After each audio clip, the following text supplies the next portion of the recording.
Well, joining us live in studio tonight to discuss this race issue is Dr. Christopher Curry from the University of the Bahamas. He serves as the Assistant Professor of History in the School of Social Science. Good evening, Dr. Curry. How are you? Good evening. I'm great, and it's nice to be here. Dr. Curry, when we look at this issue of race with the former Minister Brent Simonet, in your view, should it be based on race or the fact that he was a cabinet minister whose family continued to receive government contracts? And Dr. Curry, if he was a black Bahamian, would this have been an issue at all? I think here you have a confluence of a number of issues that adds to a toxic mix. You have a man who is certainly white, at least he thinks of himself as white. And secondly, he is a man who has a great deal of wealth.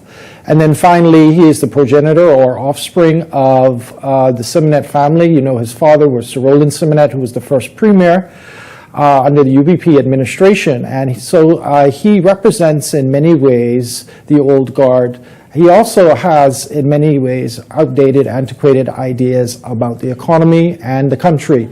And this was shown in his recent comments because he's suggesting that him and Frankie Wilson have things in common and that they are great businessmen. But the point is that a lot of frustration on the part of average Bahamians is meted out towards him simply because he is operating in an oligarchic context where he thinks that the economy of the Bahamas should be controlled by a few. So what we're dealing with is a closed economy system, a plantation model of economics, a system that really reflects the old Stafford Sands way of thinking, and a system that is based on primarily tourism and banking, but it's plantation in that the majority of the investment and the power rests in the few, whether they be the direct foreign investor or the powerful minority that control Bay Street and our economy. We need to empower our Bahamians. We need to democratize our system of governance. We need to democratize and emancipate our people so the majority of us have a share and a stake in how our country is run. That is why people are frustrated at him. It's not just that he's white.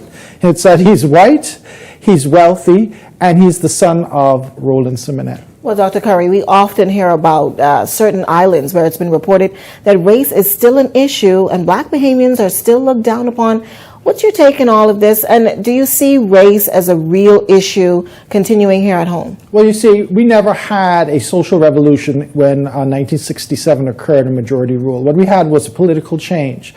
And so we do not have equity and equality in all of our family islands. What we have is a NASA-centric way of thinking.